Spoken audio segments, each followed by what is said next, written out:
जय जगन्नाथ सांग मैंने मैं यूट्यूब चैनल को आपण मानक स्वागत जनाऊँगी।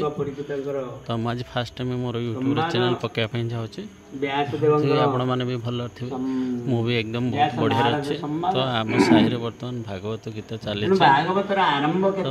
आम सप्ताह पर्यटन चलो तो देखो मुझे देखा चाहिए भागवत टी शुणु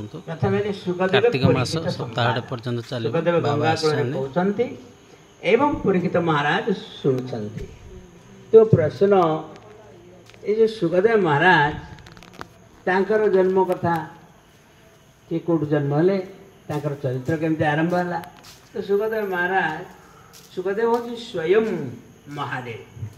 महादेव जिते एकाम्र कान अमरनाथ गुंफा रे माता पार्वती की अमृत हरिकथा शुणुले ये आत्मकथा ये जीव कार अंश ये जीव हूँ परमात्मा अंश ये शरीर हूँ माटिर अंश शरीर दिने माटी मिसीज और ये आत्मा परमात्मा सहित मिसीज तेरे दुईटा विभाग कराया तेणु ताले जीव संसार कहीं दुख पाँच जीव जदि आनंद स्वरूप जीव तो आनंद रहा कथा सुखे रहा कथा ये दुख कहीं पाँच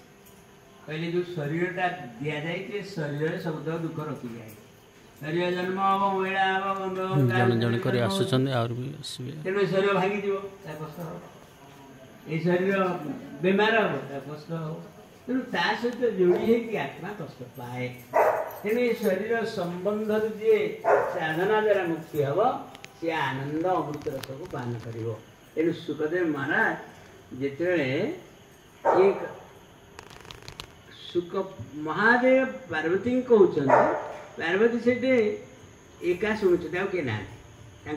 भगवान शंकर सहज स्वरूप संभारा लगी समाधि अखंड अपारा शंकर भगवान सब समाधि थी ये कथा कहते तेणु भगवान शंकर भी निजे समाधिस्थ होती तेणु जो शंकर भगवान ये कथा कहते हरिकथा से रामचरित्र रामकर भी भक्त कृष्ण जिते जन्म हेले तार भी भक्त तेणु ये अमृत कथा माता पार्वती शुणुवा समय सुखदेव कहे तुम्हें मझे टे हूँ हूँ मारथ कौन हूँ मारथ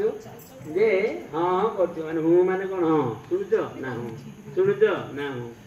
तेणु ता भर टे शोई जाइए किए शोई जाइए निद हो स्वाभाविक भाई संसारी जीव कम कर टायर्ड हो प्रभु कथा शुणिला बेलू केते समय शुण मझे टे शोई पड़े सी आ हूँ हाँ कि ना ये तार कही चली सिद्ध जोगी थे तेणु सुख पक्षी रूप से कथा को शुणुं तेणु शुआ पक्षी सुख पक्षी मान शुआ पक्षी शुणुवा समय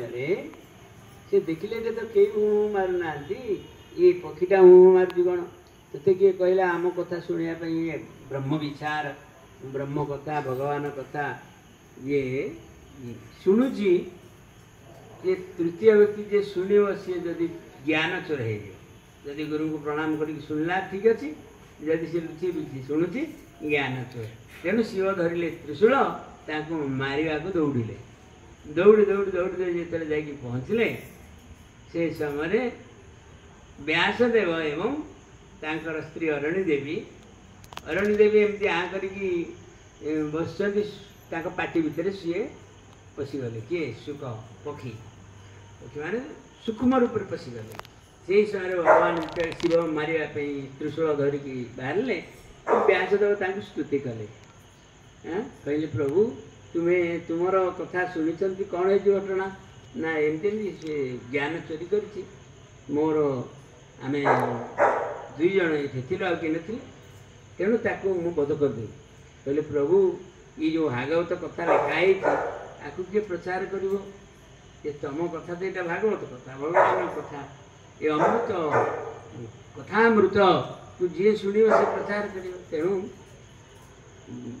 भगवान व्यासदेव स्तुति करने द्वारा नमामि समीशान निर्वाण रूपम विभु व्यापकम ब्रह्मवेद स्वरूपम निजम निर्विकल्पम निराकार निरीहम तेणु सदाशिवम सदा भजेयहम तेणु सदाशिव से भजन कर संतुष्ट करदे तथास्थ करदे कहले ये आपणकर त्यागी भक्त हम भगवान शंकर आशीर्वाद दे पड़े जो जन्म हवा पूर्व सी माँ गर्भर बहुत दिन रही तू आसुक माँ को कष्ट हो 10 मास सारा 10 दिन सारा गर्भ भितर कहीं कष्ट हो माँ को तेणु सी आ गर्भर आसली कहले मुझे आशीर्वाद ये 2 जन बसन भक्त देखो पड़े जन्म सागे सागे से